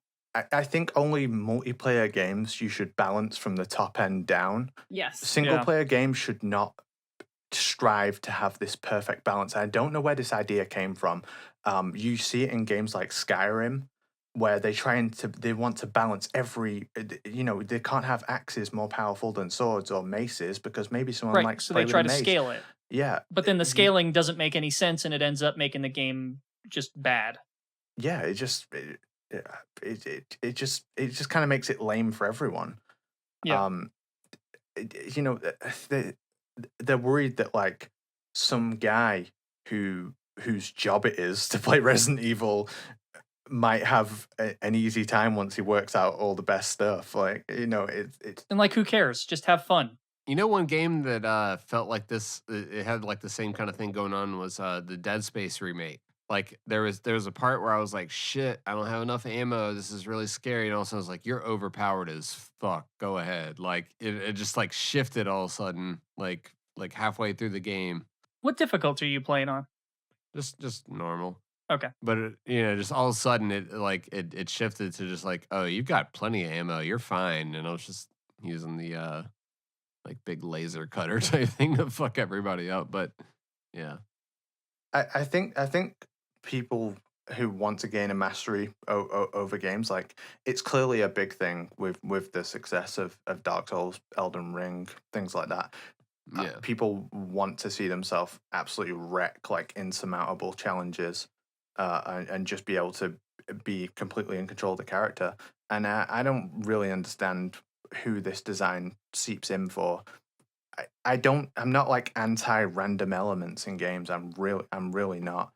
I'm just like anti bullshit. I don't like bullshit in Yeah, that was games. like one thing with the remake of Resident Evil 4 was like the new treasure system where you could kind of like combine gems and that just gave me like a whole new element of like stress of like, should I use this gem now or should I wait and use it on a bigger piece of treasure and get more Oh, points? And I was just like, you can the game is set up in a way that you can if you're getting the treasure maps and you're looking around, you will always be able to fill out every single one in the optimum way. Yeah, and that's like I ended up getting all the damn treasures because I used the maps and Yeah. stuff, and like I got everything, and then at the end I was fine, but it gives you this like expectation of like scarcity, and then you go and you're like, oh, I'm fine. And it's Shit. not really Like, there, yeah. Yeah, and that's where the new game plus crowd is just like, just plowing through it, like, oh, this is fine, but the first run through, like, yeah, with Resident Evil 4 and Dead Space, I was both like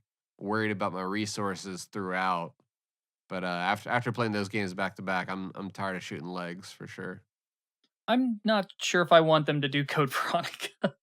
There's a Resident Evil player who I greatly admire, and he's not like mega famous or anything. He's called his username is a living disaster, and he does like challenge runs of all the Resident Evil games. And I'd never seen someone have like such like he's an amazing player, absolutely amazing player. He does like all scenarios, knife only, no damage, and just the most crazy challenges you can think of. That's what he does, and he posts videos of them. And the first time I saw him play Resident Evil 2, I'm like, I cannot believe you can get this good at the game. And so I was really excited for Resident Evil 4 coming out because I was like, I can't wait to watch him like, get to grips with the game and become amazing at it. And he's just like, the game's trash. I don't want to play it. It's like the people who are like incredible players of the previous games are just like, I want nothing to do with this awful mess. Dude, I was I think- personally like looking forward to you and me being on a Discord call and you like explaining the different movement mechanics and how enemies work, and like it sounds like we're just not gonna get that. Yeah, I think Because you did that a lot with the RA2 remake. Yeah, like and I'll be back to that. By the way, I'm running Resident Evil 2 remake no damage at an event soon. Hope I don't get hit. To summarize sort of your point here, here's what it sort of seems to me. With Resident Evil 2, the mechanics, the rules that you have and that you play by are consistent. They are set in stone. It's the environment and what happens in them that can vary. So you've got a consistent set of rules with an inconsistent environment, which means you have to improvise, but you can get very good at it. With Resident Evil 4, however, the rules are inconsistent as well. Yeah. And that's throwing it all into disarray. Yeah, I think that's exactly what it is. Yeah, there was a lot of situations just in regular combat where I was just like, sitting there, I was like, okay, I'm good on my parry timing and stuff, but like still like, oh, I'm getting overwhelmed and like they're fucking me up, like, oh no. So it just felt like almost not unfair, but like if I positioned myself better, sure, but like there's times I was like, bullshit, I blocked that, or bullshit, I parried that, like whatever. But, and it's a shame because I really like the parrying and the melee that they've added. But just like the timing, they could overwhelm you with attacks. So it was like, well, I can't parry all of those. Like what the fuck? Like, I don't want to make people think that I'm saying it's a bad game. I think it probably sets out to do what it wanted to do, and I think it'll give casual players and clearly does give the everyman players of the game a great time, and I'm sure lots of people have enjoyed playing Resident Evil 4 remake. I'm just saying that for me, I guess I'm disappointed that I won't get to watch like top Resident Evil players do like incredible challenges with the game and push the game to its absolute limits, and put away everything and do it with the minimal stuff possible, and like I guess I feel like I'm going to miss out on that joy because I see so many players of the game and really good Resident Evil players just saying that like they're not interested in playing it, they don't want anything to do with it.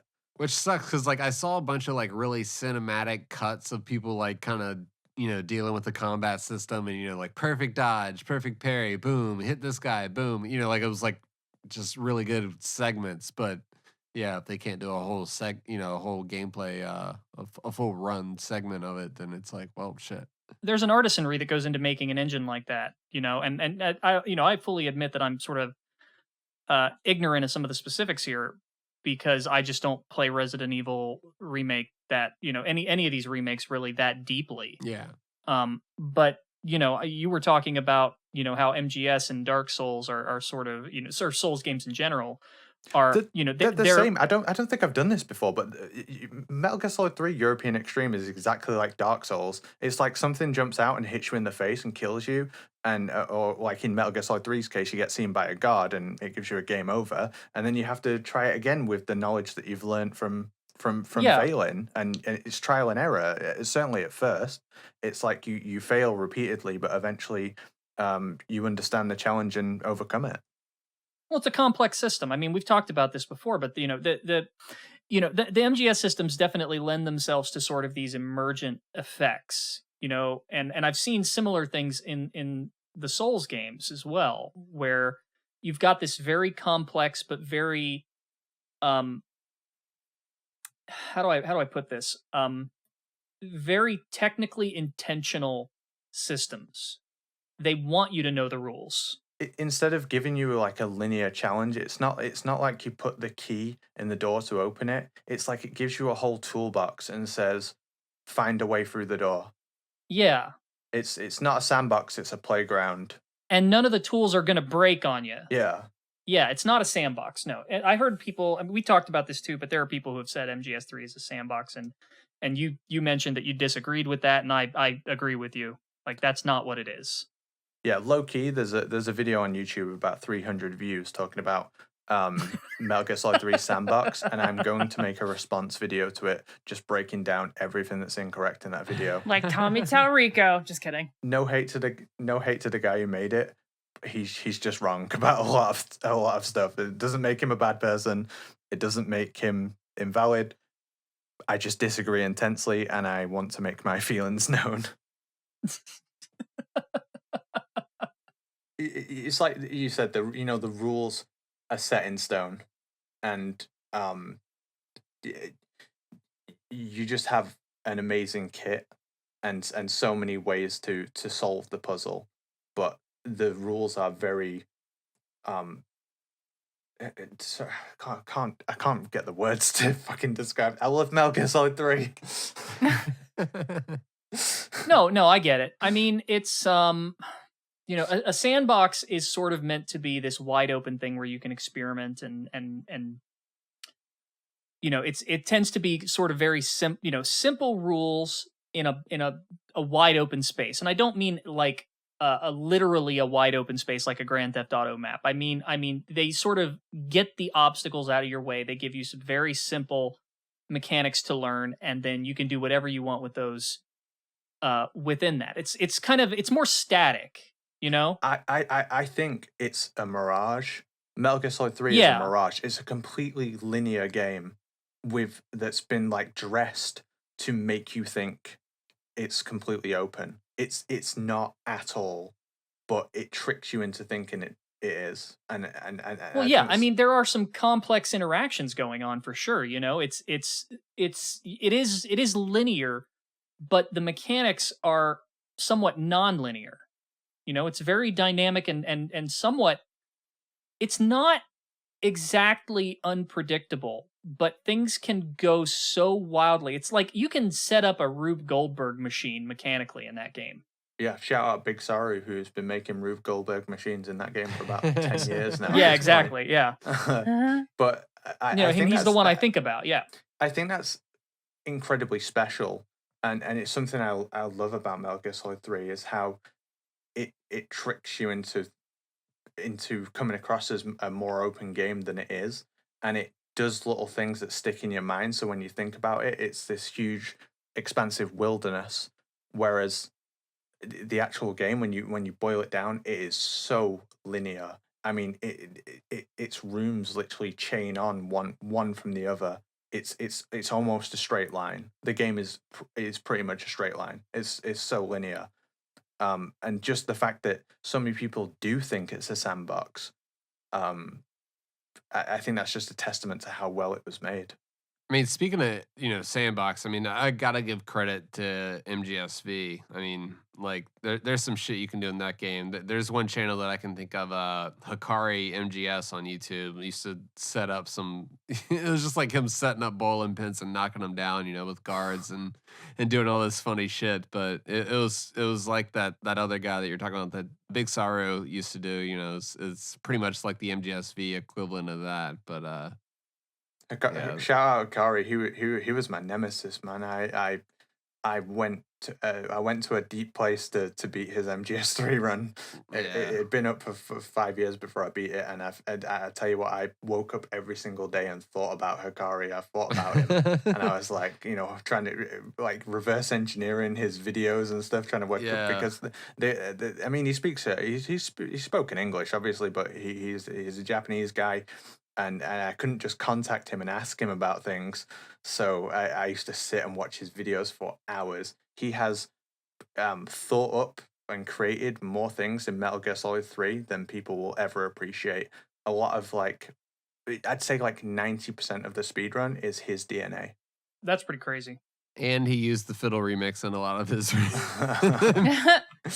I've had maybe 5 conversations with him in my whole life, and he's a stand-up guy and an incredible Metal Gear player. Yeah, shout out Hikari for sure. God, I wish there was I know I'm going off track here, but just with everything you can do in MGS3, I wish there was a level editor. Oh man, VR make it. If we could make VR stages, that'd be so fucking cool. Yeah, I don't know. Would they be VR? It'd be more like boot camp, wouldn't it? Just to stay within the time period? For 3, right? Yeah, for 3, yeah. I always wondered how they would do VR in 3. Would it be someone simulating that environment, or would it be just like an army boot camp training kind of thing? Instead of VR, it's like actual set pieces that exist in the real world. That's how I have always imagined it, from way back before the game came out. Yeah, the shooting range versus VR, yeah. Yeah. Was that it would be all natural and fake stuff and cardboard cutouts and stuff. And they sort of did a little bit of that in Peace Walker. Yeah. But yeah, that's sort of I never thought they would actually do VR missions, and they didn't. So, What was that the Puyan missions? Yeah, it's well, I mean, with MGS3 and 4, instead of doing VR missions, it was the online components. Those were the major additions. Those were the extra. That's the extra gameplay. I was always bummed that 4 never got VR missions of some kind, because that game has so much going on for it mechanically, and yet you have almost no opportunity to make any use of any of the stuff in there. That would have been the best way to just take advantage of all those gameplay systems. That does feel like the big complaint about MGS4. It's not like the systems aren't great. It's we just never got to use them, and it's just cutscenes kept cutting us off whenever we were doing cool shit. Yeah, I just want a level editor. I want Metal Gear Maker. Metal Gear Maker is the word, man. Yep, we've been saying that for a long time. I think if they do Metal Gear Solid 3 remake, I'm sorry to bring it up again, but if they do a Metal Gear Solid 3 remake, I hope I like the game even half as much as I like Metal Gear Solid 3. If I could love that game even 50% of how much I like Metal Gear Solid 3, then it's going to be an absolute treat. I wish nothing more that if they do it, that it's good. I really, really want it to be good. Can I ask you something? What? Are you going to be mad at me if I just hate it on principle alone? No, because you can hate whatever the hell you like, mate. I'll never agree or disagree on something just because you said it. We definitely good man. We definitely both hate some of the same things, and we disagree on some things. But I know, I'm kidding. I mean, whatever they end up doing, which, I mean, let's face it, they are eventually going to do something. I'm gonna try it. Yeah, I'm gonna be like an angry old man about it, but I'm gonna try it. If they could pull something off like a Resident Evil 2 remake, holy fucking shit. Yeah. Man. I'm just hoping that some of the camo options, they have a collab deal with Online Ceramics, you can wear that in the game, and just charge me for it $2. Cool, I'll buy it. Mod the hell out of that. I hope it says your camo index is low. If you'd like to Yeah. upgrade your camo index, please pay $5.99. Your camo index is really loud right now. You need like Fox Bucks or Drebin point. Not wait. Yeah. You need like there's Drebin points in the game. I like Fox Bucks. Online ceramics coins. I'm really Oh, partial boy. to Fox Bucks. I like that. Fox. Yeah. Honestly, I mean, I know I've said this before, but like 3 is probably the only one that I think would be hurt the least by a remake. Yeah. I mean, they're going for 3 or 1. Like, if they go for 2, it's just like, wait, what? Wait, what? 3 is like, it's not a perfect game. It falls apart at the end, gameplay wise, but story wise, in my opinion, incredible, perfectly told. It just works. It's fantastic. Like, I'm not knocking the story in this. I think it's the fan favorite. Like, you know, like you see like the most people being like, yeah, MGS3 is the best. Like MGS1, like as much classic as it is, like it's like still people were like, yeah, but MGS3 though, like because MGS3 is not divisive. You might not think it might not be your personal favorite, but no one hates it. It feels like no one exactly. It's the hates safe it. option, and that's why that's probably the one that will get remade. Yeah. But if they are remaking it, they really need to do something gameplay wise with the almost the second half of the game. Basically everything after the sorrow, the game kind of falls apart. The bike chase is way too long. It's way too long. It works once. The first time you do it, fantastic. The Shaggohead fight is terrible. It needs to be way more complex, in my opinion. Way more complex. I mean, yeah. Well, I don't want to spoil Resident Evil 4, but just like the vehicle segments in that, like, were kind of off. I don't know. It felt like, how you gonna make a minecart chase boring? Like, come on, right? like those segments really need to hit. Like, yeah, that's an important part, and like either trim it down or make it exciting, or you know, throw in some variables that switch it up a little bit, but. One of the reasons I have such a hard time dealing with all of the excitement over an MGS3 remake or remakes of 1, 2, or 3, really. These are games that were made by one of the most talented video game developers ever at the peak of his career. Yeah. At his creative height, I would argue, that's when he was the most, creatively efficient. That's when he was doing his best work, is in that span of time right there, I think, is 1 through 3. Before he started getting chained down and started getting cynical with it, Yeah. How in the world can anybody at any of these companies who are very clearly struggling to even comprehend the identity of these franchises hope to improve upon it? Yeah. Fucking preach, man. That's I don't think they're trying to improve upon it. It's just like trying to like you look at Resident Evil 4. Go watch the H-bomb video. Go watch it. Yeah. This is going to be like the Tommy Tallarico video. Yeah. Like we're just going to talk about it for the next year. I'm definitely going to watch it. But like with the Resident Evil 4 and the Dead Space remake, I was just like, okay, cool. Played it again, like through this remake engine, but like, good job. It's competent. You know, you guys are talking about like, oh, I'm doing my professional run. Like, dude, I played 1 round of Mercenaries on each stage and was like, hey, I'm done. Like I'm never done with liked this game. Like Mercenaries, I'm shipping it back out the GameFly. And like I was kind of just like, I wanted it to be done even before that. You know, like that's a weird sign when I'm playing a game and I'm like, oh, is this thing over yet? I'm like looking at my watch, like looking up, going to like howlongtobeat.com, like how many hours does this shit take? Like how many chapters are in this? That's a big problem. But like I don't ever remember doing that on the original MGS3, Resident Evil 4, or Dead Space. I just remember playing through those games and being like, fuck yeah. You know? And that's kind of the problem that we're at right now. Some of it might be age. And we have to put that on the table. Yeah, I might be just, the attention span or any of that stuff is just, yeah, you've already been through it.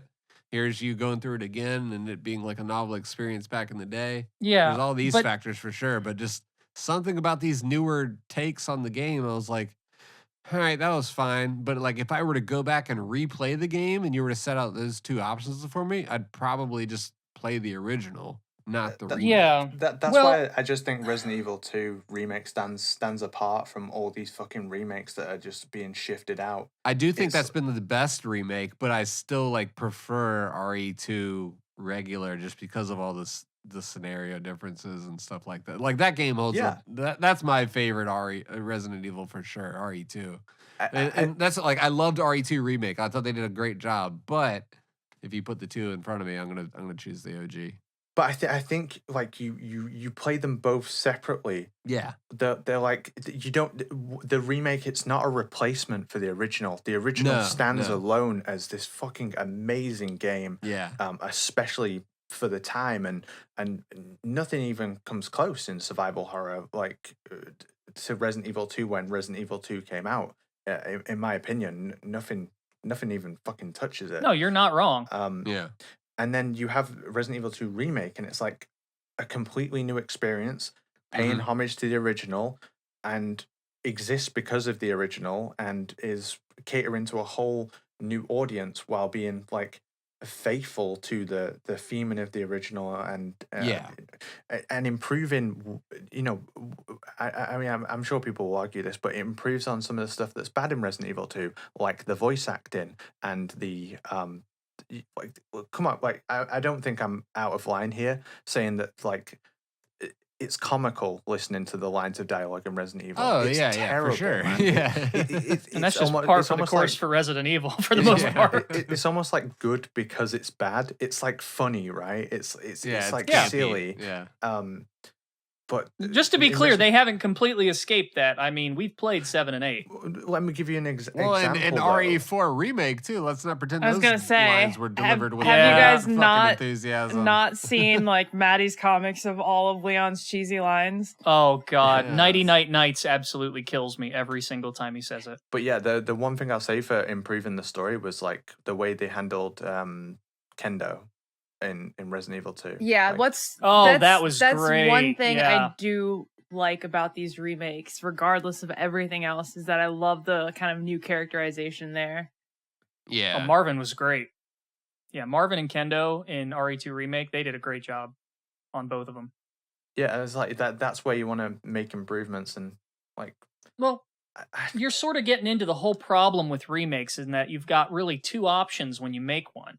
You can either stay as faithful as possible, in which case you know, why are you doing it? Are you saying the original had problems? Are you trying to improve it? Like what your goal becomes muddied. Or you're trying to do something totally original or new with the idea, in which case you run into a, you know, something that's Taking liberties. Yeah. You know, yeah, and so like remakes are kind of one of the hardest types of media to objectively critique, because you know, if you haven't played the original, you're missing context. If you have played the original, you've got a bias. I just think it's like, look how much the technology has improved. You know, this is so many Yeah. years later. It's, you know, things Yeah. have like you know, all kinds of new wonderful technology has come in. What would this game be like if it was made now? And I think that's a cool idea. It's just Yeah, it the can be. nostalgia It's- is what's kind of driving the actual. That's not the Yeah. reason they're making the games. I think No, they're that's, making them that's- for cynical reasons. yeah. That I mean, that's a cool reason to make a game, in my opinion. But that's not why remakes are being made, and that's Like- the fucking problem. I know that there are problems with it, but the remake of the first Resident Evil, the GameCube remake, right? Yeah. That is one of the few examples of a remake that I really like. And I know it's not perfect, and I know everybody hates the Crimson Heads and all that, but Yep. like I love that game. And I really got That's the more of a. It feels like more of a touch up, though. It's not. It's almost not Well- a remake. It's like it's just like a touch up. It's like you know, when a Kind of, painting but gets that's why fucked I up like and it. they get it redone. Like It does Yeah. feel like it's in remaster territory. It's like, well, kind of like Kinda. whereas like Silent Hill, you know, like that's gonna be like a remake where it's like, oh boy, here we go. let me tell you why I like Resident Evil 1 Remake, because I get the impression from it very strongly that this is a legitimate case of this is what they would have made back then if they could have. Yeah. Like, this is what they were trying to make. This was what was in their heads that they couldn't put on the screen. Well, do you think like Silent Hill, they would make his face like No. just detached and No. kind of like whatever, or they would make it what they're doing right now with his goofy No. like sobbing like And this is okay. So I think we've talked about this before, but like Silent Hill 2 and the conversation around, well, you know, if they would have had the graphics, if they would have had the technology, they would have made them look like this, is nonsense, because they had the technology to do a lot of stuff, and they were very intentional with all of that. Yeah. There are a ton of developer interviews and materials, videos, behind the scenes stuff, everything, where they explain why they did things the way they did. It was very, very intentional. It wasn't due to hardware limitations at all. So this is on Bloober just being like a total misread and be like, well, this is what we want to do. Yeah. Yes, this is Bloober being Bloober. Bloober misreading something? Yeah. Holy shit. No, this. Yeah, you can, because you can look. I mean, look, some of the CG in Silent Hill 2, the facial animations. You go back and watch those. Some of them are really just quite incredible. There's almost like this. There's this uncanny soap opera type, feel to them. That if you sort of watch these extra materials, you realize was very intentional. They were trying to be uncanny. They were trying to put you off a little bit. And you can tell, from the facial animations, just how much control they had. There's actually a motion capture video you can see of one of the, I can't remember which developer it was, creating a reference video for that introductory scene where James is sort of like running his hand in front of his face. Yeah. And he's sort of staring blankly at the mirror. Like, there is reference footage for them planning that out, showing that is exactly what they were trying to do. Yeah, I have seen that. Yeah. And the whole game is like that. It's just, I have such a problem with that game being remade because of, one, the amount of work put into it to make it look a certain way and feel a certain way. And two, because it's dealing with such adult subject matter in such a careful and considerate way that remaking it just seems offensive to me. It's like ham-fisted, kind of just like it's like you are remaking and adding better combat mechanics to a game that is about a guy who killed his wife and his trying to investigate those demons alongside other people who are going through things like abuse and just like, this is not. It's like, let's remake Schrodinger, like not Schrodinger. Let's remake Schindler's List, but add more CG to make the graphics more real. List, that's like so fucked Schrodinger's up. List. That's so, yeah, that is fucked up. Sorry, you can cut that. No, Don't cut that's how that. it feels It's to hilarious. me. Don't cut that. All right, yeah, that'll be on the record forever. You can laugh at me, but you get what I mean. Like, you're taking something that is not a normal piece of media. It's not a product. It was made for a reason. It's not pretending to have a reason. It has a reason. But now you are cynically making it into a product, and you are forgetting why it was made in the first place. And yes, I understand that this is a business, and like, yeah, they're not going to make these games unless they're trying to make money and, all of that. But that doesn't mean that the people who did it didn't have artistic aspirations, Silent Hill 2, if you want to talk about the whole our game's art debate, which I hate, I fucking hate that debate. It's a dumb debate. But if you had to have that debate, I'm not going to point to most of the usual suspects. I'm going to point to Silent Hill 2. And it's just, honestly, it's like, yeah, go ahead and remake it, but it's just such a short-sighted, stupid idea to remake that game. Like, I want to remake Silent Hill 2 is a statement said by somebody who did not understand that game. I saw they have a dodge mechanic. Yeah, okay. I mean, like, that's fine. It's just, it's the mentality of we need to improve the mechanics. We need to give this game. We need to give it better gameplay. We need to give it better and more dramatic graphics. Let's get rid of all the jankiness and make this streamlined it's thing. Pyramid Head. Look, it's the thing. Like it's all very shallow and cynical and. Guess what? You can parry like Pyramid Head's attacks. Like the protagonist killed his fucking wife with a pillow. Are you gonna make a Silent Hill? I know I made the joke before, but it's like if they made a Silent Hill 2 themed pillowcase, like that's the only way you could get more tone deaf in how you're handling this game. Online ceramics. You don't get it. You know what to do. Like you don't get it. It's so infuriating.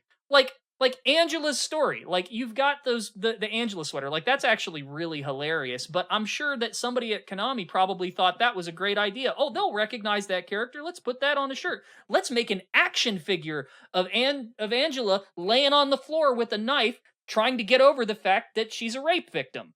Like, are you people fucking stupid? You don't understand the thing that you own. Okay, so you're bang on, man. We got more ducks coming out. We got the Psycho Mantis duck and the and the Otacon duck coming out. The ducks can stay. I'm sick of fucking saying this, right? I'm sick of saying this. Where is the duck from Metal Gear Solid 2? Right? You know, in the water when you fucking just before you get to Stillman's body floating in the water, there's a rubber duck. We want the Metal Gear Solid 2 rubber duck. I got one at Walmart like a week ago, man. Official, and it's just a yellow fucking duck. It's just got the logo on the bottom and nothing else. Yeah, it's kind of like it's kind of like making a plushie for the Shiba in Silent Hill 2 by just putting headphones on a Shiba plushie. And Kaiden is right. Where the fuck is our Fat Man plushie? Seriously. Yeah, seriously. Anyway, come to MGS Con to hear me rant about stuff that no grown male should ever care about. Also, come to MGS Con to hear me DJ some Metal Gear remixes. Hell yeah. Also, come to MGS Con. Watch me run Metal Gear Solid 3 in the tuxedo and European Extreme. We got DRK doing commentary. And of course, Days. And me apparently, yeah. Of course. Yep. So the full Kojima Frequency spectrum will be at MGS Con, and we'll be doing our own little panel at the end of it all to bring it all together. And if you see me at MGS Con and you want to talk to me, just come up and talk to me, man. I'm cool. I got a bit of social anxiety, but it's all good. Don't worry about it. I sometimes get. It's just because I sometimes get messages after I've been at events, and it's like, oh, I saw you there, but I didn't want to come up and I was worried about offending you by coming to talk to you. Don't worry about it. I'll be drunk anyway, so just come over and speak to me. Don't talk to me. I've got cooties. No, go ahead and talk to me. Definitely come up and say hey. I'll be playing music in the background during the whole event, and then I think playing some music during the cosplay contest, and then finishing off the whole event with my DJ set at the end of it. But yeah, if you see me there, come say hey. Come say hey to any of us. Just don't be weird about it. They're totally going to be weird about it. Yeah. If you're worried you might be awkward, don't worry. I'm even more awkward. Yeah. And we're also going to ask everybody to mute your codec call text notifications, because that's just going to be too much. God. That's all happening. Oh my What God. is this, 2008? Yeah. Only one person's allowed that in the whole venue. And it's me. I need to know. Yo, real talk. The codec call sound effect is one of the best alarms. It's the most alerting to your ear thing ever. I can hear it across my entire house. For a it's call, great alarm sound. Yeah. For a call, yes, but if you want to wake up in the morning, set it to the alert sound effect. That'll get your ass up. No. For the alert, for an alarm, you want to go with the fiddle remix and just dive right into the whoa-ho part, and that'll wake you right up. Oh, that's just traumatic. I literally had that set as an MP3 as a download for everybody. People were like, bro, this is the best alarm I've ever used. So yeah, it does work. There are going to be every single person there is going to have that codec ringtone. Yep, it's going to be great. I'm so looking forward to it. That's gonna be so much fun, and we all get to meet up there. in LA. It's gonna be a good time. We should go like crash Konami HQ on the following day. I fancy that. I will write an email. Oh shit. I was about to say we can make that happen for sure. Let's go to Konami. Yeah. Presuming they don't listen to this episode. Don't worry, they won't. All right, everybody.